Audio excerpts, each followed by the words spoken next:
Suman TV ప్రేక్షకులందరికీ వరలక్ష్మి వ్రతం శుభాకాంక్షలు. అయితే ఈ వ్రత దినోత్సవం నాడు 9 రకాలు, 5 రకాలు, 3 రకాలు మన శక్తిని అనుసరించి ప్రసాదాలు నైవేద్యాలు సిద్ధం చేసుకుని పూజ చేసుకుంటాం. ప్రసాద నివేదన అయిన తర్వాత కథ వినడానికి సిద్ధమవుతాం. 9 పోగులతోటి 9 ముళ్ళు వేసిన దారాన్ని మనం తోరంగా భావించి అమ్మవారి పాదాల చెంతుంచి 9 గ్రంథులకి 9 ముడులు వేస్తాం కదా. ఈ 9 ముడులకి ఒక్కొక్క నామం చెప్తూ తోర పూజ చేసుకుంటాం. కొన్ని గృహాల్లో తోర పూజ పద్ధతి ఉంటుంది, కొందరిళ్లలో ఉండదు. తోర పూజ ఉన్నవాళ్ళు తోరాన్ని పూజించుకుని అమ్మవారికి ఒకటి సమర్పించి రెండో తోరాన్ని మన చేతికి కట్టుకుని ఈ కథ వినాలి. అక్షింతలు చేతితో పుచ్చుకుని కథ వినటానికి సిద్ధం కండి. ఈ అక్షతలని మనం కథ అయిన తర్వాత అమ్మవారి మీద కొన్ని వేయటం, తర్వాత మన మీద వేసుకుని పిల్లలు, ఇంట్లో పెద్దవాళ్ళు, మగవాళ్ళు వాళ్ళందరికీ కూడా అక్షింతలు వేస్తే కథ విన్న ఫలితం లభిస్తుంది. కథ విందాం. పూర్వము శౌనకాది మహర్షుల్ని ఉద్దేశించి సూత మహాముని ఇలా చెప్పారు. మనం మొత్తం పురాణాల కాథలన్నిట్లలోనూ కూడా సూత మహాముని శౌనకాది మునులకు చెప్పినట్టుగా ఉంటుంది. వారు ఇంకో చోట విని మనకు చెప్తారనమాట. ఈ కథని మనం విని ఇంకొకరికి చెప్పాలన్నదే ఉపదేశం ఇందులోది. అయితే ఏం చెప్తున్నారంటే, మునులారా, స్త్రీలకు సౌభాగ్యాన్ని ప్రసాదించే ఒక వ్రతాన్ని పరమేశ్వరుడు సాక్షాత్తు పార్వతీదేవికే ఉపదేశించారు. లోకోపకారం కోసం ఆ వ్రతాన్ని గురించి మీకు తెలియచేస్తాను, శ్రద్ధగా వినమన్నారు. పూర్వం ఒకనాడు పరమేశ్వరుడు తన సింహాసనం మీద కూర్చునుండగా నారద మహర్షి, ఇంద్రాది దిక్పాలకులు స్తుతి స్తోత్రాలతోటి వారిని కీర్తిస్తున్నారు. ఆ మహత్తర ఆనంద సమయంలో పార్వతీదేవి పరమేశ్వరుని ఇలా అడిగింది. ప్రాణేశ్వర, మానవలోకంలో వీళ్ళు మర్త్యులు మరణించేవారు. మరణించే లోపల వారు ఏదో ఒకటి పూజా పునస్కారము, సంధ్యా సంవందనము ఏదో ఒకటి చేసుకోవాలి. స్త్రీలు చాలా రకాల పనులతోటి అలసి సొలసి ఉంటారు. అలాంటి వాళ్ళకి ఇబ్బంది లేకుండా తేలికగా లక్ష్మీ సౌభాగ్యాన్ని కానీ, సౌభాగ్యవతి సౌభాగ్యాన్ని కానీ పొందాలంటే ఎలాంటి వ్రతాన్ని చేయాలి అని పార్వతీదేవి మన కోసమే, మానవుల కోసం పరమేశ్వరుని అడిగిందట.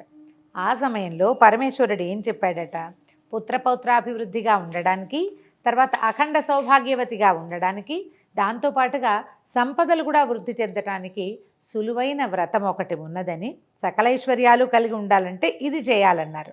ఇది ఎలా చేయాలట, శ్రావణ మాసంలో పౌర్ణమికి ముందొచ్చే శుక్రవారం నాడు ఈ పూజ చేయాలని చెప్పారు. చెప్తే అప్పుడు పార్వతీదేవి అడిగిందట, ఇలాంటి వ్రతాన్ని ఇంతకుముందు ఎవరైనా చేశారా? దానివల్ల తమరు సెలవిచ్చినటువంటి అన్ని సౌభాగ్యాలు పొందిన వాళ్ళు ఎవరైనా ఉంటే వాళ్ళని గురించి చెప్పమంది. అప్పుడు ఈయన చారుమతీదేవి కథ చెప్పారు. కథ చిన్నది కానీ ఇందులో మనం తెలుసుకోవాల్సిన చాలా విషయాలు ఉన్నాయి. పూర్వం మగధ దేశంలో కుండినం అనే ఒక నగరం ఉండేది. ఇది చాలా అందమైన నగరము, బహుజనులు నివసించే ప్రాంతమట. అయితే ఈ ప్రాంతంలో చారుమతీదేవి అని ఒక సాధ్వి, ఒక ఆవిడ ఉండేది. వీడు చాలా సద్గుణ సంపన్నురాలు, చాలా బుద్ధిమంతురాలు.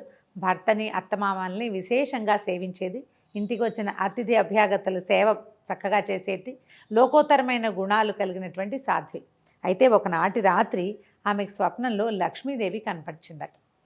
స్వప్న దర్శనం ఇచ్చి ఏం చెప్పిద్దట, నీ సద్గుణాలకి నేను మెచ్చాను, నీకు కావలసిన వరాలు ఇవ్వాలనే కోరికతోటి నువ్వు ఏ వ్రతం చేసుకోవాలో అది ఉపదేశించడానికి నీ కల్లో కనపడ్డానమ్మా.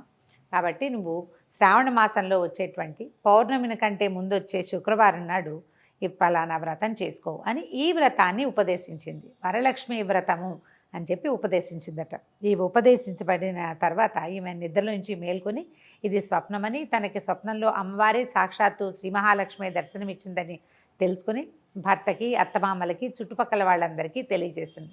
స్వప్న దర్శనాలు ఏవైనా మనకి మంచి కళ వచ్చినప్పుడు ఎవరికైనా చెప్పి దీనివల్ల ఎలాంటి ప్రయోజనము, ఇందులో నిజానిజాలు ఎంత అని తెలుసుకోవాలని చెప్తారు పెద్దవాళ్ళు. కళ వస్తే చెప్పాలి, మంచి కళ అయినా చెడు కళ అయినా. ఇది మంచి కళ కావడంతో విశేషంగా అందరికీ చెప్పిందట ఆవిడ. చెప్తే అప్పుడు ఏమన్నారంటే, శ్రావణ మాసం త్వరలో రాబోతోంది, అప్పుడు ఈ వ్రతం చేసుకుందాం. అమ్మవారి స్వప్న దర్శనంలో చెప్పినట్టుగానే ఏదైనా శుభం చేకూరుతుందేమో, ఒకవేళ చేకూరినా చేకూరకపోయినా వ్రతం చేయటం అనే అద్భుతమైన వ్యవహారమైనా సాగుతుంది కాబట్టి చేద్దామనుకున్నారు.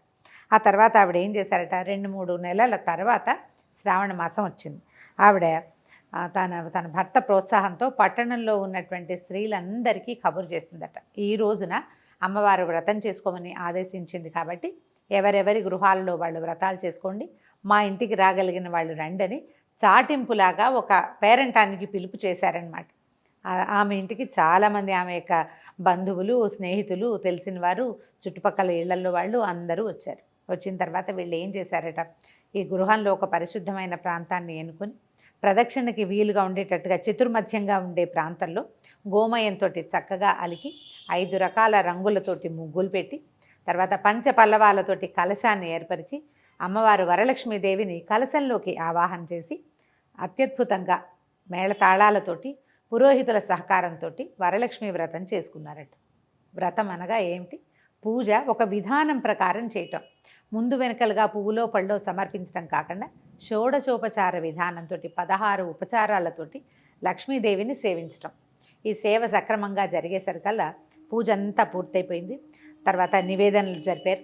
తర్వాత అమ్మవారిని పెట్టినటువంటి ఈ కలశానికి ప్రదక్షిణ చేయమన్నారు. ఈ పట్టణంలో ఉన్న స్త్రీలు చారుమతి దేవితో సహా లేచి నిలబడి ఈ అమ్మవారి కలశం చుట్టూతా ప్రదక్షిణ చేయబోయారట. మొదటి ప్రదక్షిణ చేయగానే ప్రదక్షిణ చేస్తున్న స్త్రీలందరికీ కూడా చేతులకి పాదాలకి ఎన్నో రకాల స్వర్ణాభరణాలు వచ్చినాయట.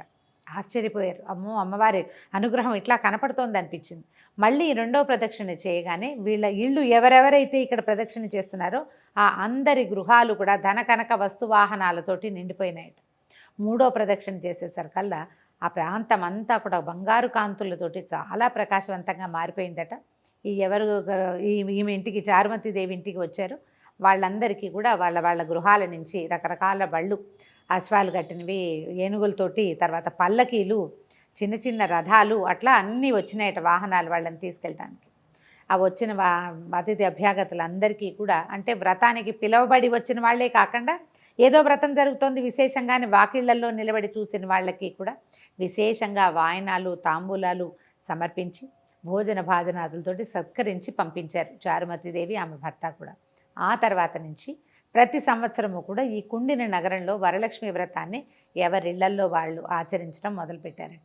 ఆ కథని పరమేశ్వరుడు పార్వతీదేవికి చెప్పారని శౌనకాది మునులకి సూత మహాముని ఉపదేశించారు. ఇందులో మనకి ఉపదేశం ఏంటంటే, ఎవరైతే భర్తను, అత్తమామలను, అతిథి అభ్యాగతలను సేవిస్తారో వాళ్ళకి లక్ష్మీదేవి కృపాకటాక్షాలు ఉంటాయి.